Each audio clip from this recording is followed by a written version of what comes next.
You see here, you and God, and you take God's name. What matters is your faith is the thing in the name of the Lord that can work wonders. Because God is in total stillness, Mahasamadhi, that is known as, who is all pervaded, simply, is not into any type of resolution, doesn't think anything. God has no such discrimination that because he is praying, let my blessings go to him only, he is offering me $500, let my blessings go to him. There are no such resolutions to God. Whoever has got faith, they are able to receive the vibrations, the grace of the divinity. The grace and the vibrations are flowing in all directions. So what even all sages like Ramakrishna, our own Swamiji have told, you have to raise the sail, the wind is blowing. And like Ganga, water is flowing, you have to raise a dam. That dam is your faith, and your consciousness becomes the catchment area. That is why name of the divinity is recommended. God is recommended always to, that is the, I have many times, those who are familiar with my talks and answers would have heard Rama and Hanuman's battle. That is the story that Swamiji would have told me hundreds of times, because he wanted to make that point penetrate into inner layers of my mind many times. Like often it could be like he would have scolded me for a 45 minutes or something. Terribly harsh, you cannot imagine. It's beyond your imaginations. Then he would tell now that I have scolded you so much, you must be thinking I must run away from this old man. Enough of Swamiji, I am not going to stay here. But see, Sri Rama wanted to murder Hanuman. That was a peculiar language of Swamiji. He had no discrimination of terminologies when and where to use. He simply used to use like that one. Sri Rama wanted to murder Hanuman, but Hanuman never gave up Rama's name. The situation he would explain. Once all the angels, sages, they were all in a conference, they were discussing. The matter that was being discussed was, which is more powerful? Is Rama himself more powerful with his bows and arrows, through which he killed the demon Ravana? Or is his name is more powerful, that even Rama cannot harm? Then Vishwamitra says, I have seen Rama since his childhood, so he is more powerful with his bows and arrows. Nobody can challenge him in all the worlds. But then Vasishtha says, no, venerable sage, you are wrong. The one who has total faith in the name of Rama, even Rama's bows and arrows, his power, nothing can harm him. Then they are annoyed. Vishwamitra is totally annoyed. Now let us test this. How can you say this one? So they select a particular king who was under the empire of Sri Rama, but he was a great devotee of Rama. All the time he used to meditate on Rama's name, Rama Rama, in his altar also.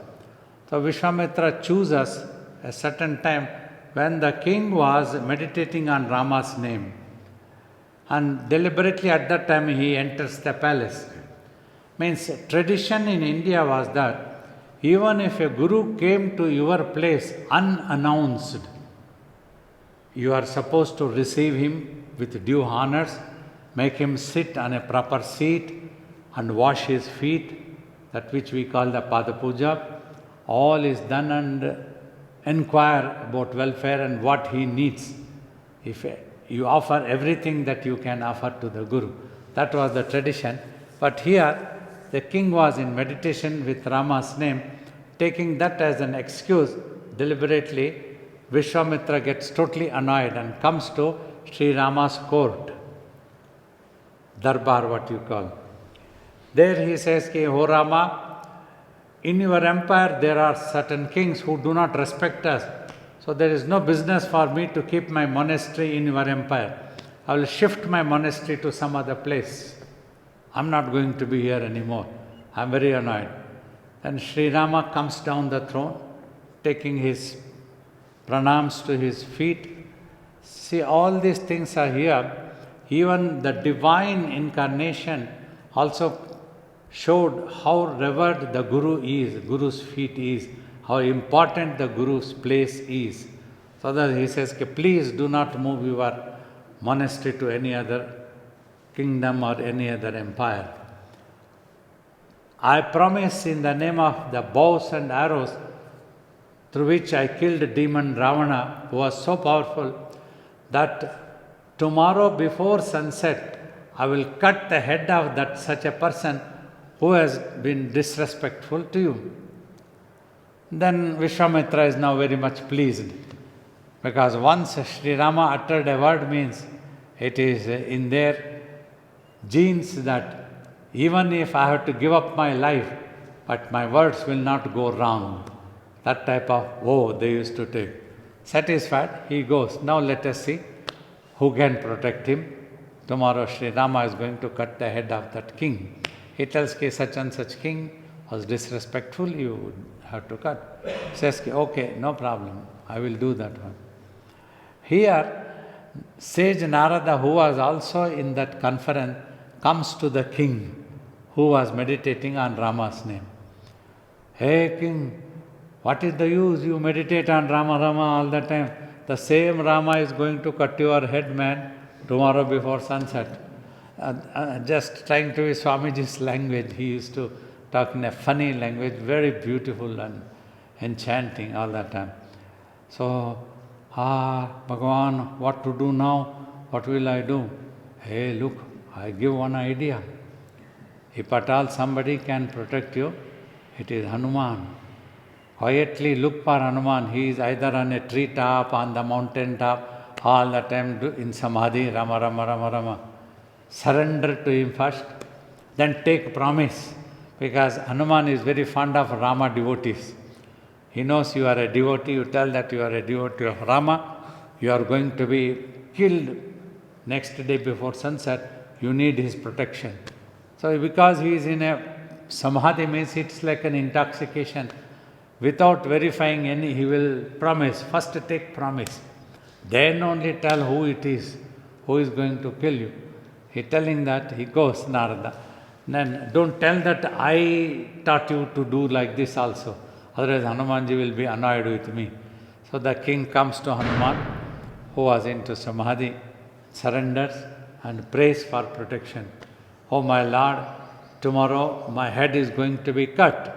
Please, you have to protect me. I have nobody else. He says, in the name of Rama's name, which is so dearer to me, I promise that no power can cut your head tomorrow.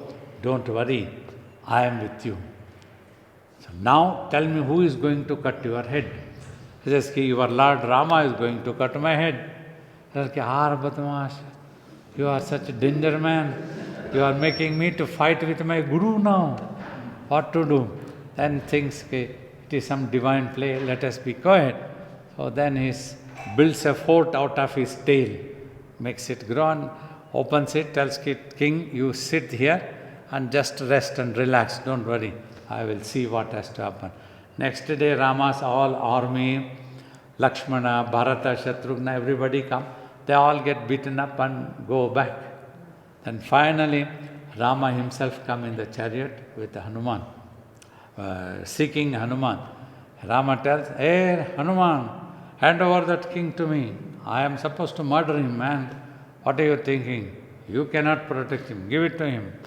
The Hanumanji with folded hands, with all the humility, my Lord, in the coming ages, once you drop your physical body, your bows and arrows are of no use to the people of this world.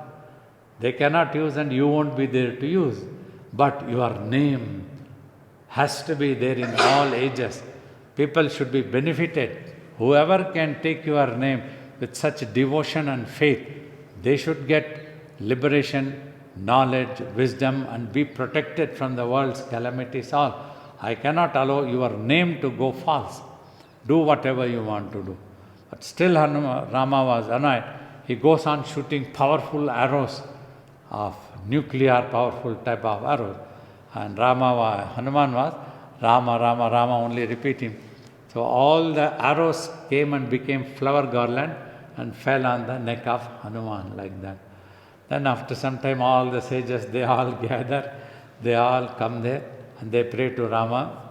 We just wanted to test and show the world the effect of your name, the divine's name. Namasmarana is what known as the names remembering. So that is how it's explained. The name of God and God, which is more powerful. So it is like the sweetness of the sugar and the sugar. Sugar is because of the sweetness. The sweetness is more powerful.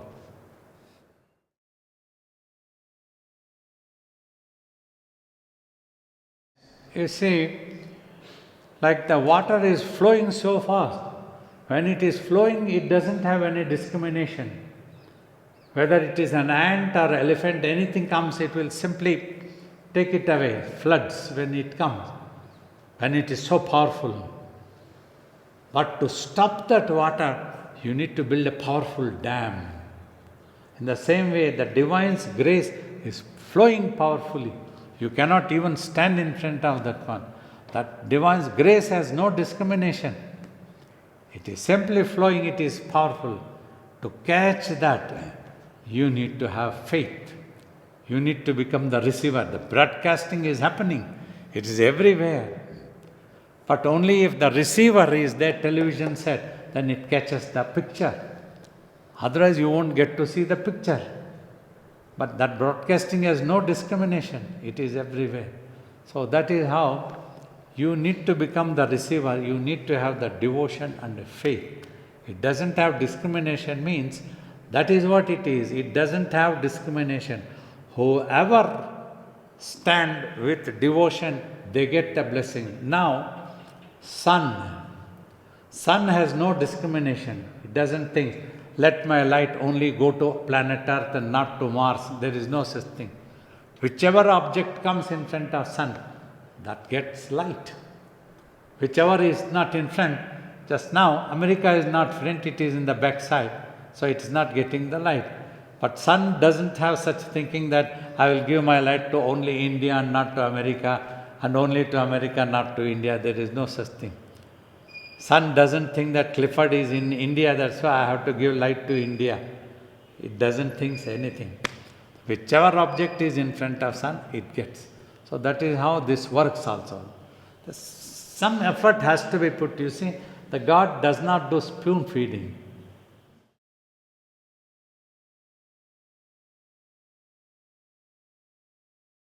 Here, Sri Rama is known as the Maryada Purushottam, the man of principles.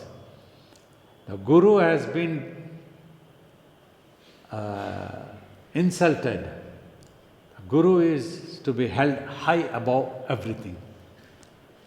Suppose suddenly Havya stands up and tries to beat me with his chappals. Will you keep quiet?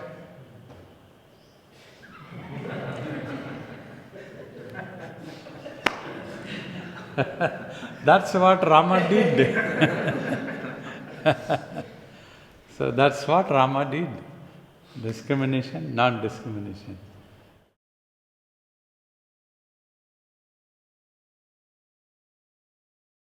Yeah, he didn't have any such discrimination.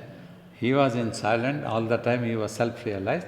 But here the moral of the story to show the power of the Rama's name. When you have faith, you develop faith, and that's what Swamiji used to tell. When you have faith in the name of Guru, a Guru will have to bless you. And finally, no matter how clever you try to be, the master beats you in the wrestling championship. Understand? That's why it's about climbing the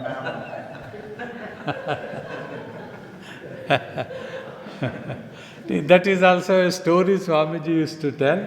We have read in Chandamama also, there was one wrestler, he was very famous.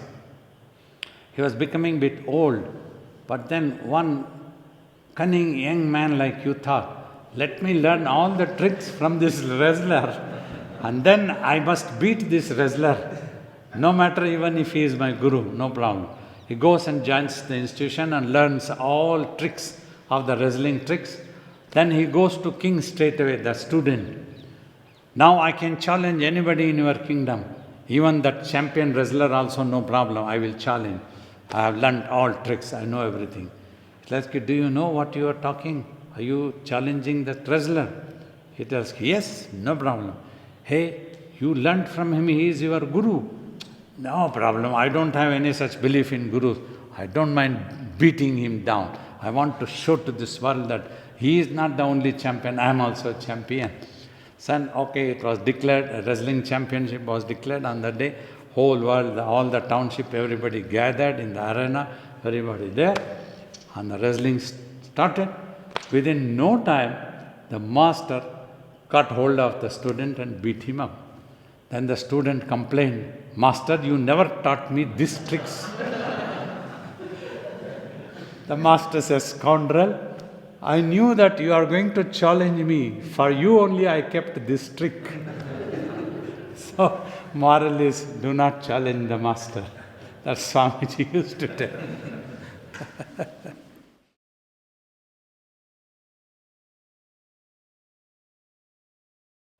There is always a thin edge of difference between a training and abusing. Suppose you want to join the army, you want to become a commando, a Navy SEAL or a Marine, anything. While you get trained, the master will be very tough on you. Without that toughness, you cannot become a perfect commando. So that training is not considered abusing. It is considered a training. Though it could be tough for others to see. So that is how a guru-disciple relationship is also recommended in such a way. Particularly in Indian culture, since childhood we are taught, guru is above parents, above God, above everything. As Kabir Das Saint tells, even if Guru and Govinda means God, both suddenly come in front of me, his mind is confused, to whom should I prostrate first? Then it becomes clear, oh my Guru, let me prostrate to you, because it is you who told me about God. Otherwise I wouldn't have known that this is God.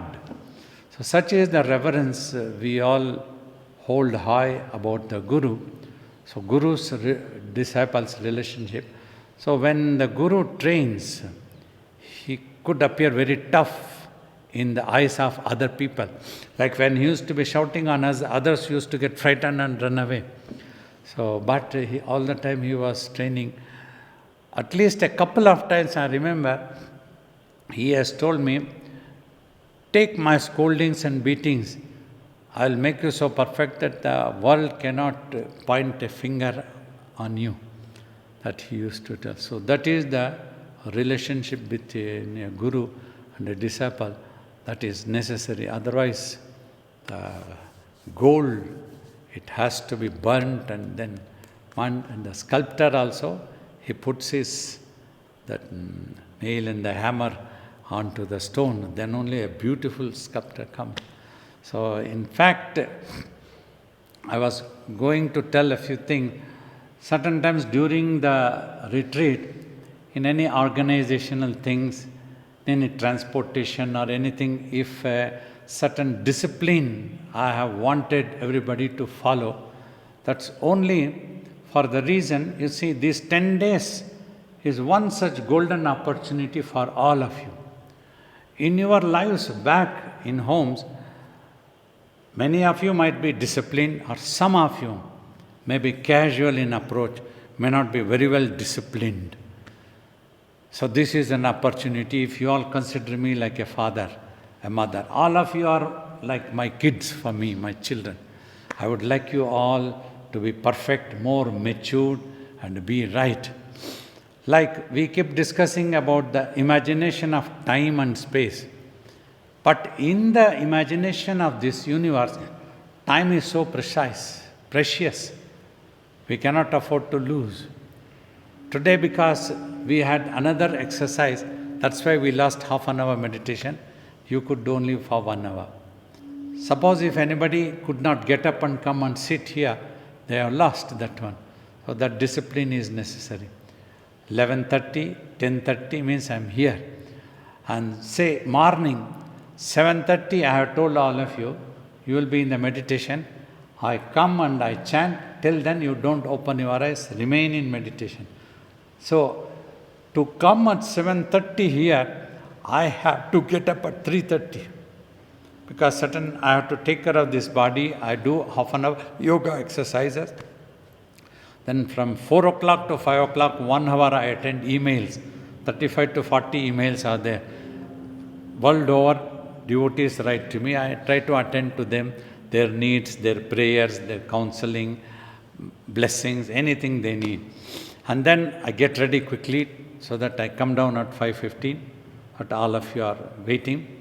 So, unfortunately, we don't have all the rooms in this compound only that you can take few steps and come here.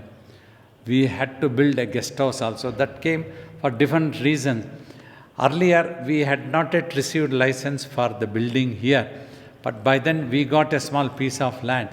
So devotees were coming to see me from Malaysia, other places. So urgently we built some rooms there. And afterwards only we could build these rooms. So after filling up these rooms, we had to accommodate some of you all there. But still, I try not to be harsh on anybody. I try to take care that I have warned, do not walk alone during darkness. Because wild animals can be there, leopards are there, because I am compassionate to all of you. So you must be there. So we will try to transport you as much as possible. With one small car, we try to transport one round. 2 more gentlemen are here who have brought their car. They accepted our request graciously.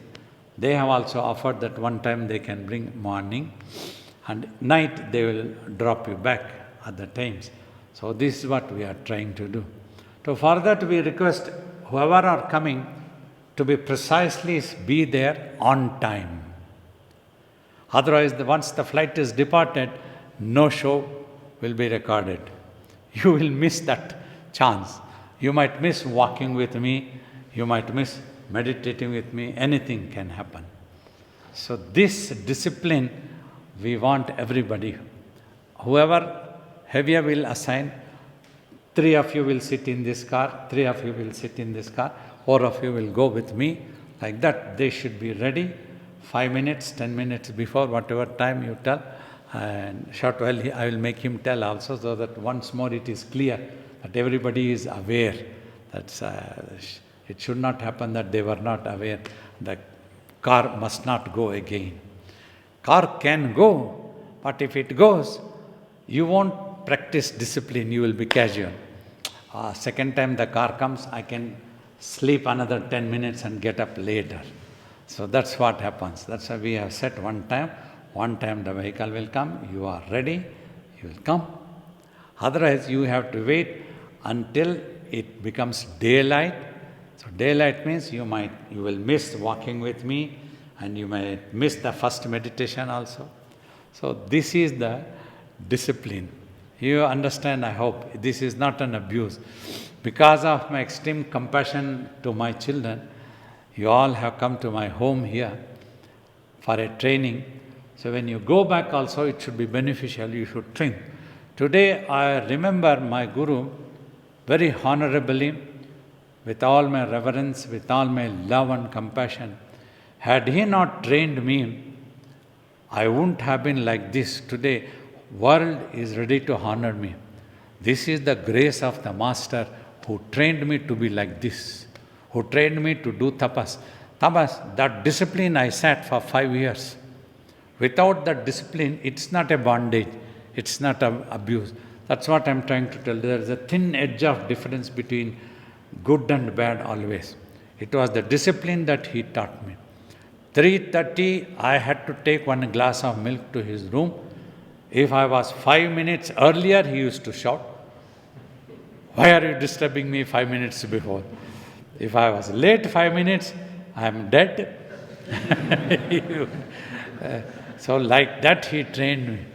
How compassionate. Today I am so grateful to him.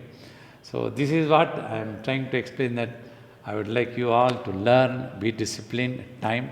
If some of you are not disciplined, you practice discipline on time. 3:30 means be 3:30. 10 minutes before 5 o'clock the first trip comes means be there ready. Even if it comes 5 minutes late, and then come in that car. Though we have kept the morning walk very mandatory, if for some reason, if some people are unable to come, we will not mind it, but not for the reason of laziness or delay. Be ready to come in the car. That's my love to you all. I hope I am clear that I am not harsh or abusing. I love you all.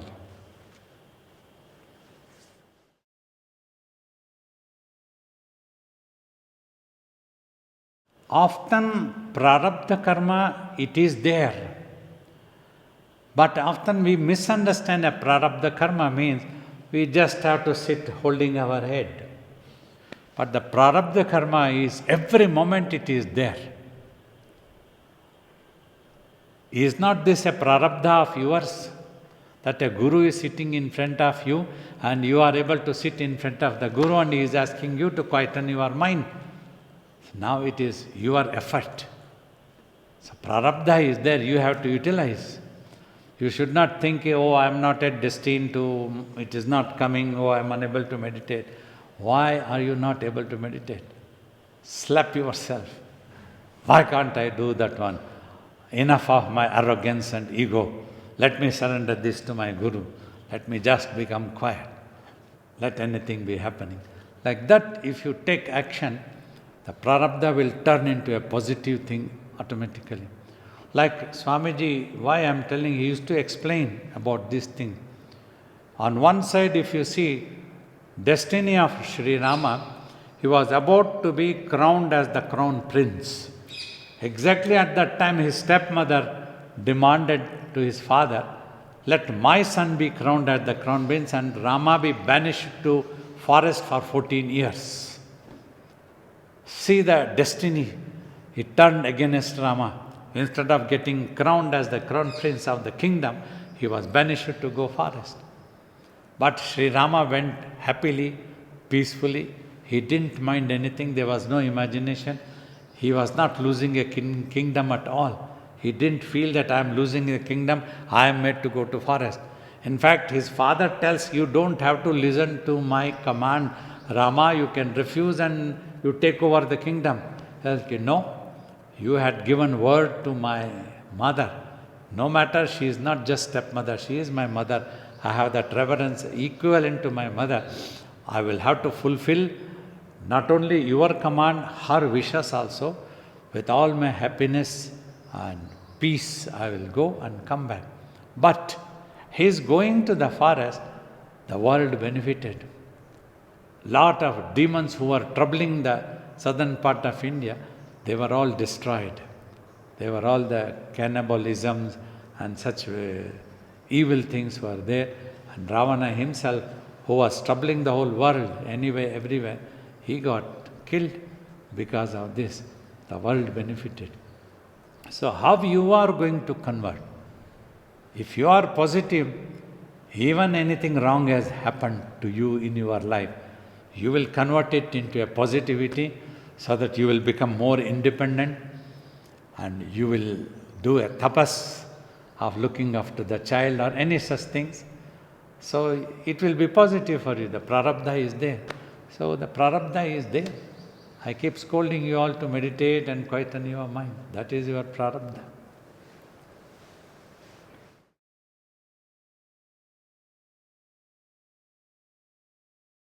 Valmiki's story also, he belonged to a hunter's community family, but he had become a dacoit. He used to rob people going on the road. Sometimes he used to kill them also if they were not giving the jewelries and money on the going. Then one day it is said in his story, sage Narada came as a sage, disguised as a sage, and talks to him. Every day you are killing people and you rob people, you have become a dacoit. What do you think you will get in the end? I have to look after my family. What are you talking, O sage? Without doing this, how can I look after my family? Well, do you agree that when you kill other people, when you rob them, you are acquiring some bad karmas? So what? Because I am feeding my family, I will give that bad karmas to my family also, he tells. So, okay, go on, inquire with your wife whether she is ready to take your bad karma also. Ask your children whether they are ready to take your bad karma also. I will be sitting here. Then he goes home. Though he was a dacoit, he was like an innocent in the heart. He just went home. Hey, look, talk to his wife. Because of your sake, I am killing people and I am robbing people. And I bring so much of jewelry, money, everything, so that you all can live luxuriously, happily. Tomorrow I am going to acquire bad karma. Will you take 50% of the bad karma? His wife refuses. Idiot, all the jewelries I have taken, why should I take your bad karma? I will take only jewelries and the money that you bring. I am not bothered about bad karma. You are killing, you are robbing, and you take the bad karma. You are my husband, it's your duty to look after me by giving money. And it strikes him, transformation comes with him. With children also refuse. We are not ready to take your bad karma. Looking after us is your duty. No matter whatever you want to do, you rob somebody or you kill somebody, you have to bring and look after because you have produced us.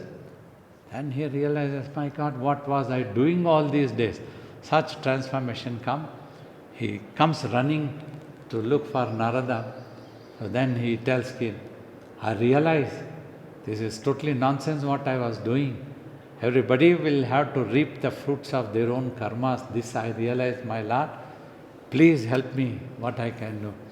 And the story's finest point is, Narada initiates that dacoit to the name of Mara. Mara means in our languages, is dead.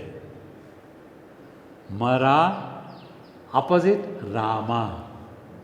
It's okay, you just go on repeating the name of Mara, Mara, Mara. And Valmiki, he said, with all total faith, faith is so important. With his innocence, he had so much of faith and developed.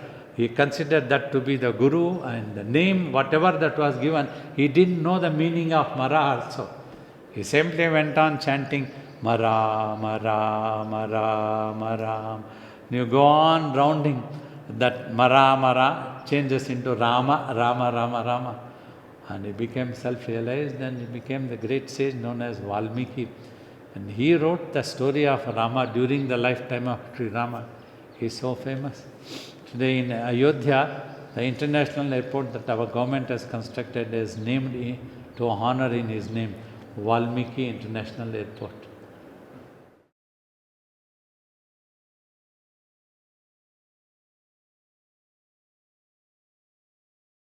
You see, now, if it had happened like that, let us take it in good faith, it happened. That means during her lifetime, she had repented enormously, and when Bharata also refused to take the kingdom, so probably her mind went on becoming purified.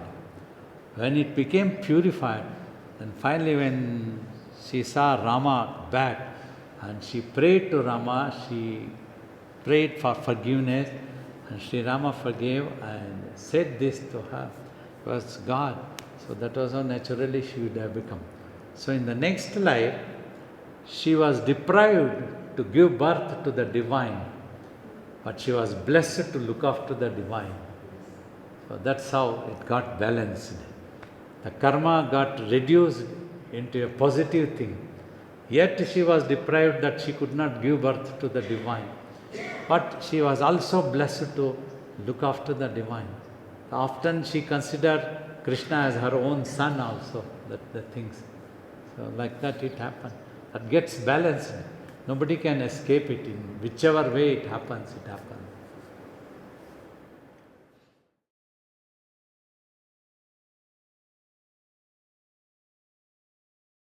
Different teachers have said in different ways. Ramana Maharshi has said, but precisely what one needs to understand is, while doing sadhana, your mind is not yet 100% purified to become eligible to merge with the self, and you have gone into a sleepy state. That is what one meaning, physically we all can understand. Other than that, when actually you go into samadhi, you become unconscious of your own existence, the surroundings, everything. That is such a state. So likely that some teachers would have tried to use the terminology, that is also a type of nidra type. When nidra means, in nidra, you are unconscious, yet you are there. That you realize only when you come out of that nidra. Until you are in nidra, even if there is a dream and you are watching the dream, you are in the dream also, but you are not aware that you are there. You are not there. So this type of situation also, some teachers have explained, it can be considered as a yoga nidra. You are going into a yoga, but you achieve a nidravastha also. That's what happens when, after Nirvikalpa Samadhi, when the I also disappears in the Mahasamadhi existence, it's blissfully unaware that God is not thinking all the time, I am the God, I exist like this, all pervaded. No such resolutions or thinking is there. These things are, some teachers have tried to explain yoga nidra. But nidra might be misunderstood by some section of people, spiritual seekers. That's not necessarily be a nidra in such a way. Might be the yoga, deeply gone into yoga, not even aware that I am in the yoga. It's what, after reading and trying to watch my own experiences, understanding, this is my opinion.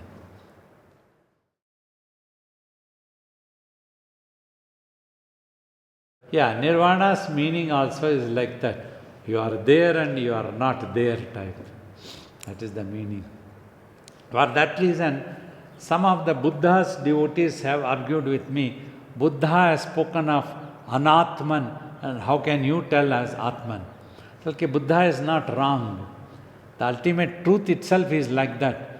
Even in Yoga Vasistha talk, it is there and it is not there. So that is the truth. So our experience also is there. Space also, it is here and it is not there. Not there means you cannot consider this as some substance. It appears to be like that, just nothing. Though it is nothing, it is here also, it is the space. So that is nirvana. Okay, he has told both Atman and Anatman are same. If I have to teach, we have to teach this is both zero and absolute. If you consider this, depending on your attitude, things will become like that. So usually in our philosophies, existence value is taken for teaching's sake. Because existence is one of the basic problems for everybody, to feel insecure and unhappy. That's what it is. One would like to go towards spirituality if we talk that you are an eternal entity who is going to exist. If we tell that you are not going to exist in any way, don't worry, nothing will happen to you, then it is panicking. Though technically that is right. When you are not there, nothing will be happening to you. Who can harm you? If you are there, somebody can harm you. So if you are not there at all, who can harm you? But that is not the way of teaching. Our ancient teachers took positively to tell that it is an eternal entity. That's what one can experience before going into Nirvikalpa Samadhi. that you exist as an eternal entity. This is possible only in the duality, Dvaita Bhava, that you can experience yourself, that you are going to exist in eternity. Once you merge, there is no experience.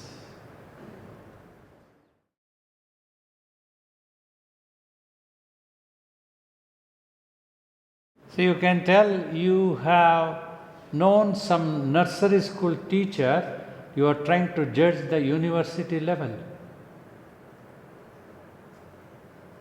Got it? That's what you can tell them. Because Hinduism is so vast, not just a small thing that you see a little bit. If somebody is doing a worship to the stone, some people try to make fun of that one. But they don't know the inner meaning, why it was taught like that. And you have to read Adi Shankara, Ramana Maharishi, their teachings, then you will know that they are no different from Buddha. Buddha evolved from this Sanatana Dharma only. Simply he taught one particular thing. He did not bother about other departments of the university. He just taught this one that appeared to be simple. Well, today you have met Buddhists so many places, you will agree there is no one type of Buddhism also. Wherever it went, whether it went to Sri Lanka, to Tibet or China, it got mixed up with the local culture also. Like that we have had Mahayana and Hinayana Buddhists. They differ with each other. So these differences are going to be there.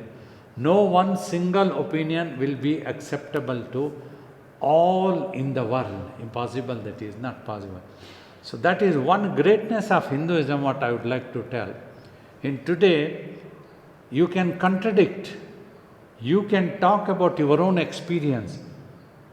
Nobody will try to kill me, telling that you should not talk out of Bhagavad Gita, only Bhagavad Gita is the only true philosophy, nothing else is there. There is no such limit. You can talk about Kathopanishad, you can talk about Adi Shankaracharya, you can talk about your own experience, but they're limited to one periphery of Buddha. More than that, they cannot talk, they don't know what it is. Bhakti Marga can be spoken, Jnana Marga can be spoken, Dhyana Marga can be spoken, everything is there. Through every way, you are going to reach the same, that's what Bhagavad Gita teaches.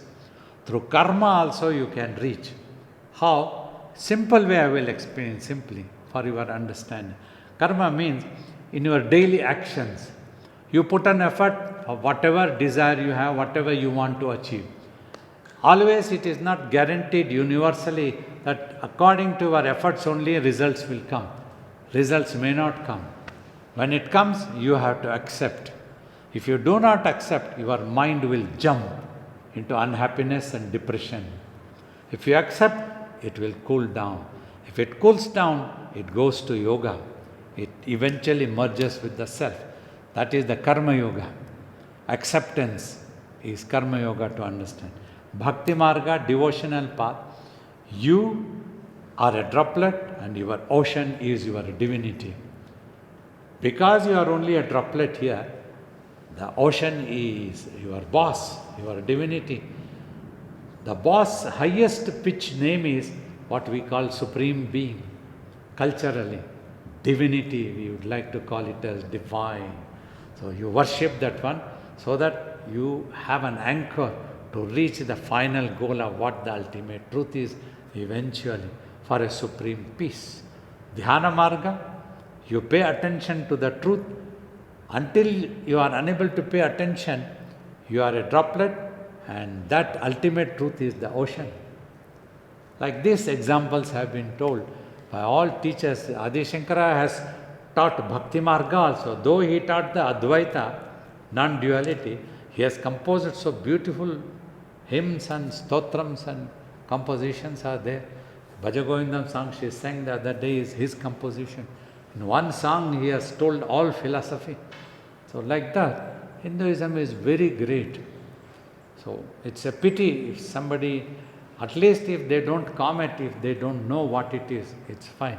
If they are trying to comment means they don't know even Buddhism also. They are simply idiots.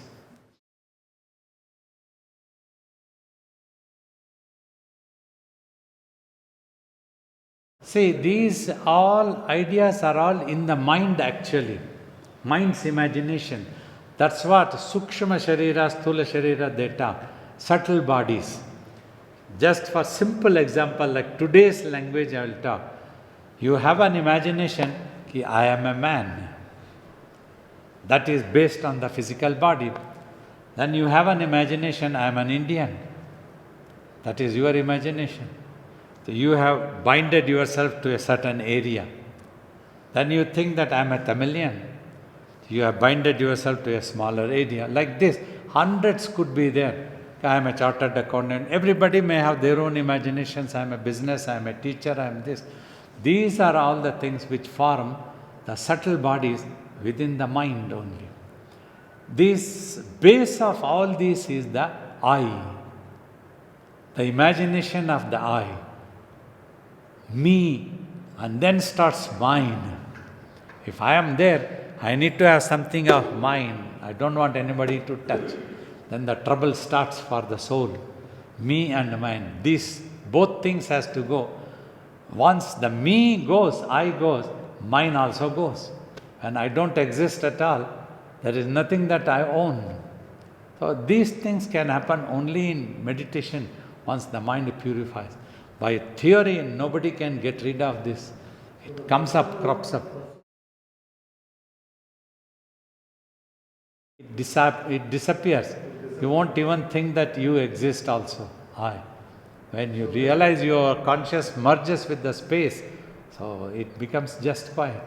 When you actually become a tiger, you don't think that you are a tiger. Like that.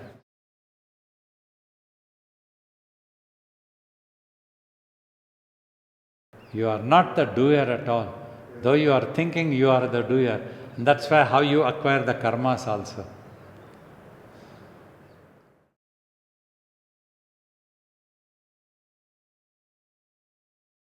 Because you have lost awareness of yourself, you are not in control of the situation. You are unable to exercise restraint, your imagination. As the imagination goes, things appear to you. It appears that as if you are doing, it appears that you are undergoing all the hardships of karma. All these are imaginations happen. So this will all go when you practice meditation and you are able to do tapas. You will burn out. Tapas word is used for this purpose only. When you are able to burn out totally of the mind, and mind is only pure consciousness, the ever silent one.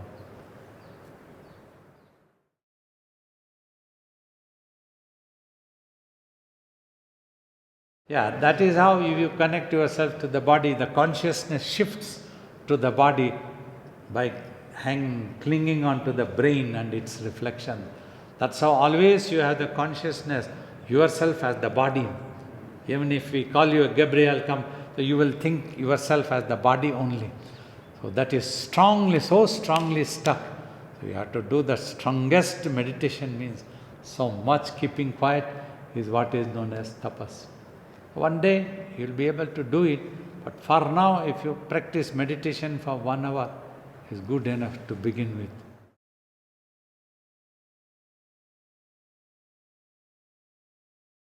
Yeah, afterwards also. That is because the body is alive, we are both taking the oxygen also and then food also.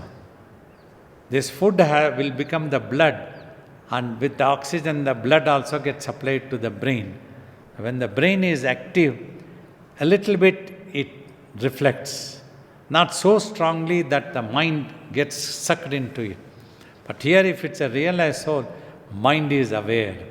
The tempting thing is in front, but this doesn't get attracted anymore. It is in itself quietly. It has seen the truth, so it won't become a victim of the brain's reflections anymore.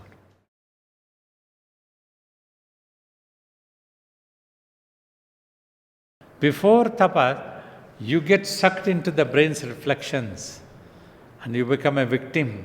Whatever the brain is reflecting, you experience yourself all such things, good, bad, happiness, unhappiness. This happened to me, this happened to me. Then why did this happen to me? How did this happen to me? These are the things which the mind worries, all the time worries, keeps worrying. So that's what happens. Once the tapas is done, it withdraws. When nothing has happened to me, it's okay. This is happening to the body. So the pain is there, but still the mind doesn't suffer. I can feel the pain if you pinch or if you try to stab, but the consciousness will not suffer as much that any ordinary person might suffer. That is the difference after tapas. Judgment happens and you suffer when a judgment happens.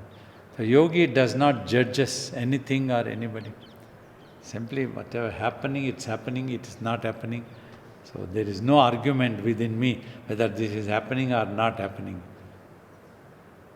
Just remain aloof.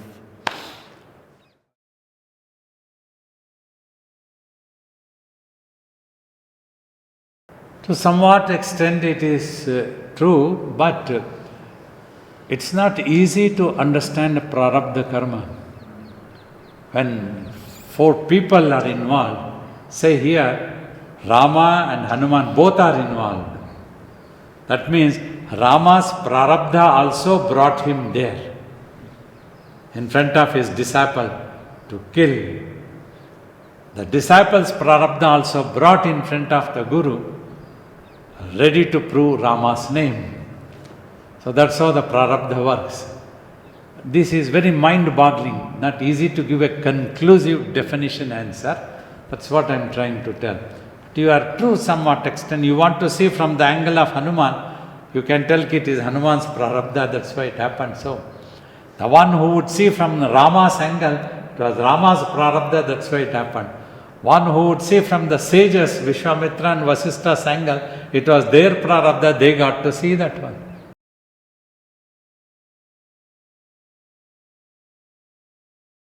He is not under the influence of prarabdha karma. His body faces the prarabdha karma.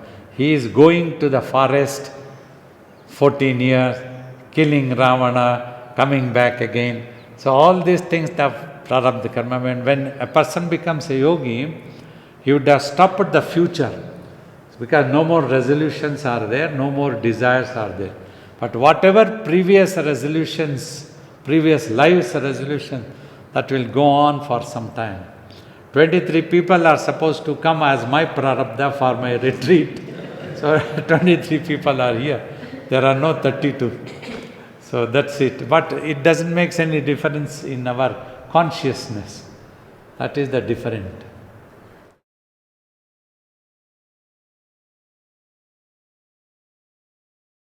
One thing is true, the very fact that Rama was born in this world, that means there was some prarabdha. Some prarabdha means further clarifying some resolution of the consciousness that would have brought him like that. So because he was already ripe soul and doing so much of sadhana, so whatever resolution he did and he came to this world, the world benefited from that. That's how a yogi, we would have resolved, Swamiji would have resolved in previous lives also, he came. But he came as a yogi and the world benefited. Another person resolved to become a dacoit. The world did not get benefited because out of desire, out of such thing. So that is the difference. So he came as a divine. So the world benefited. Though we can talk that it was his prarabdha which brought. So we are all lucky that his prarabdha was there. The divine's prarabdha also came. So that's how things happen.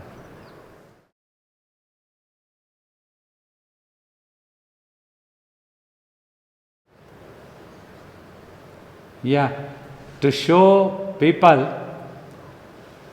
when people hold such principles, they also, not that Rama was very happy to send her. Though we can give an opinion, it was not right thing. In today's world, at that time it was his principle, he sent her to forest. But he also suffered. Terribly he suffered. but holding principle because he was an emperor. Whereas in Krishna Avatara, Krishna was not holding any office, he was totally independent. That's why his behavior was more suitable. He looked into the purpose always, he taught. Purpose is important. That's what Sri Krishna's teachings. Don't even define what your dharma is, because you never know where you may have to. Taking a sword may become your dharma. Taking a sword may not be your dharma, you don't know. If you are defending a larger cause, so taking up the weapon may become the dharma of the soldier. He is doing it a noble because he is defending a larger cause, not for his personal thing. So Sri Rama was perhaps defending a kingdom, an empire, for a particular culture or characteristics. All these things may happen. If we just try to understand from that viewpoint, though personally many times I have told, if I were Rama, I wouldn't have just listened to a laundryman. Just one man's comments, a king should not listen and take an action. At least he could have called the meeting of some important, prominent citizens, asked their opinion, what do you all feel? Suppose finally they also felt that Rama should not have brought Sita back. Then if I were Rama, what I would have said? But Sita cannot have another Rama. Your Ayodhya can have another king also. So I will sacrifice the kingdom, I will go with my Sita. You don't want me to be a king and take my wife, that's the principal right. Okay, I will become an ordinary human being and take my wife. At least he could have done that one. That is our personal opinion. But there, if we stand at the position of an emperor, he sacrificed his own peace and happiness, his own love. He loved Sita so much for sake of the entire country, society, so that nobody should feel bad. Never any person must behave in that way, because Sita had uttered very wrong words about Lakshmana. Lakshmana was so devoted, considered Sita as a mother. It says he never looked at the face of Sita at all, always looking at the feet. He accused Lakshmana. So that was the wrong thing. That prarabdha, see how it came out of. Otherwise, Sita is also goddess for us. And everything, all of them had to undergo all calamities, troubles. This is how the world happens. Prarabdhas, very peculiar. Vasishtha says, Prarabdha bahut vichitra gati he Ram.